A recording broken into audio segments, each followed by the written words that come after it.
Kami mendesak Presiden Prabowo untuk turun tangan untuk segera memecat Jampitsus Febri, ya, agar penegak hukum tidak punya beban untuk menetapkan Febri sebagai tersangka. Nih boro-boro mau ngejar koruptor sampai ke Antartika, baru sampai Sentul aja udah puter balik. Kalau mau buka kartu, bongkar-bongkaran, kagak usah setengah-setengah, ya. Nih kepercayaan publik kalian pertaruhkan loh. Nih kita sudah bantu mengawal.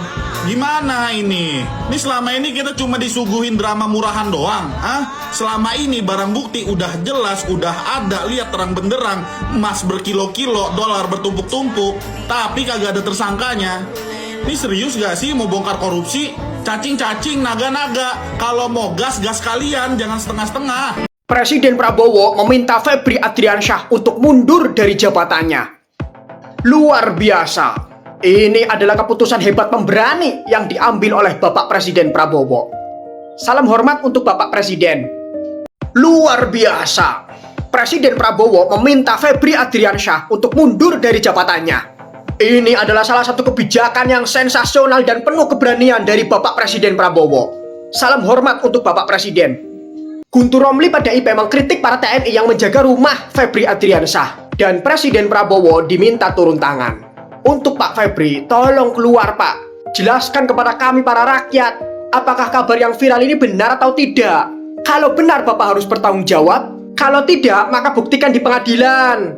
Ironis terbesar penegak hukum adalah ketika orang yang diberi mandat menegakkan keadilan justru dialah pelaku kejahatan yang ia tuntut sendiri. Jika ada seorang penegak hukum mengadili koruptor, tapi justru ia yang melakukannya sendiri, ini yang runtuh bukan saja integritas pribadi, namun kepercayaan publik terhadap penegakan hukum di negara ini. Hukum menjadi kehilangan wibawanya ketika penegak hukum memperjualbelikan amanah. Maka korupsi yang dilakukan oleh penegak hukum bukan saja pelanggaran pidana, tetapi pengkhianatan terhadap konstitusi, jabatan, dan harapan rakyat. Semoga cita-citamu segera terkabulkan, dikubur bersama harta-hartamu. Kami berharap betul dari TPPU yang upaya kami memiskinkan koruptor.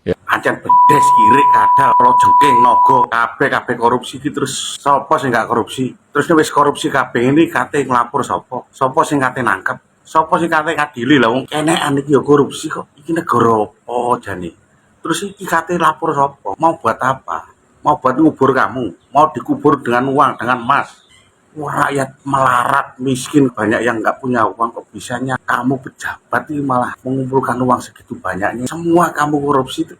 Oke lah, semoga kamu dikubur sama uang-uangmu. Semakin gue lihat preskonnya Febri, semakin dongkol gue liatnya. Lo lihat noh, dengan kepala dangatnya dia preskon sendiri dan seolah-olah arogan. Paham? Paham? Gila ya, nih bener-bener ya, dia nantangin hukum yang ada di Indonesia, nantangin kehormatan institusi Polri, nantangin kuasa presiden. Kacau nih orang. Barang bukti udah ada dan jelas terang benderang di rumahnya dia, dan dia bikin konversi pers yang nangak dan arogan. Bajingan lo, bener-bener bajingan.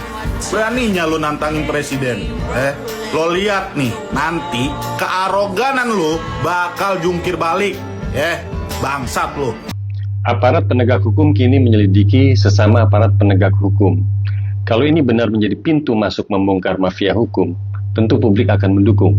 Tetapi kalau kasus sebesar ini justru berhenti di tengah jalan, yang runtuh bukan hanya satu nama. Yang dipertaruhkan adalah wibawa hukum dan kepercayaan rakyat kepada negara. Publik dibuat geger setelah rumah di Sentul yang telah diakui sebagai milik Jampitsus Febri Ardiansyah digeledah. Dalam konferensi pers, ia juga mengakui bahwa rumah tersebut adalah miliknya. Dari lokasi itu dilaporkan ditemukan uang tunai sekitar 467 miliar dan emas 74 kg.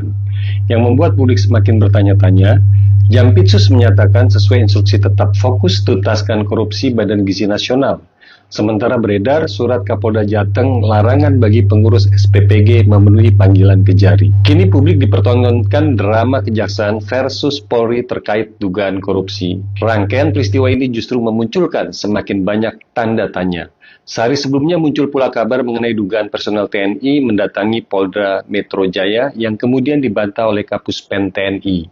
Kalau memang tidak benar, siapa yang membangun narasi itu? Untuk tujuan apa?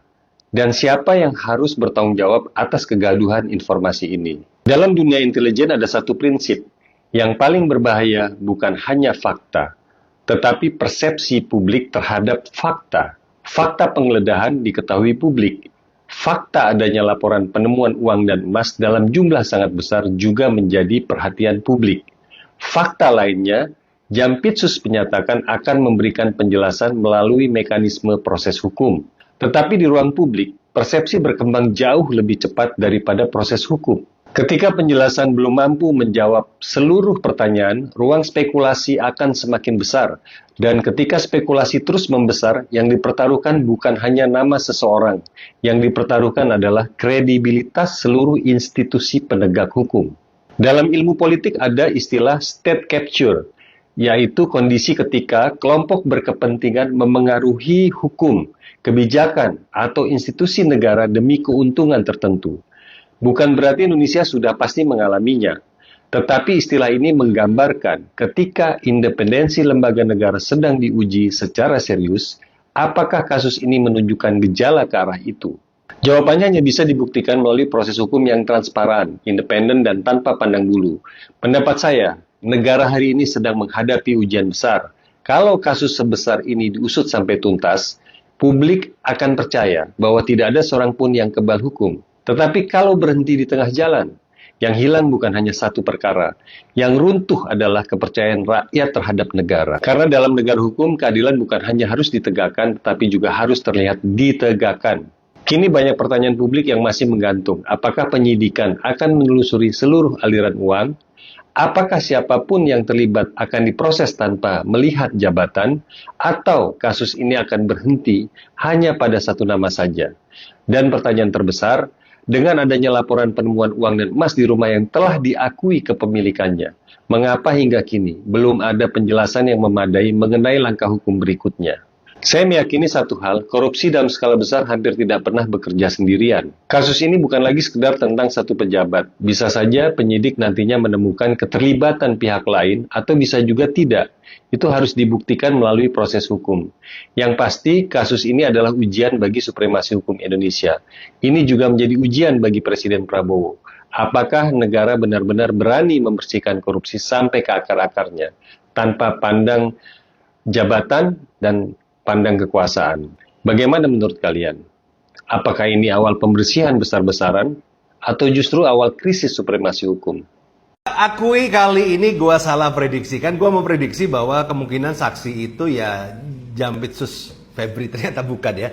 Dan gila-gilanya setelah heboh di semua media massa, masih sempet-sempetnya dengan kepala tertegak kemudian bikin konvensi pers.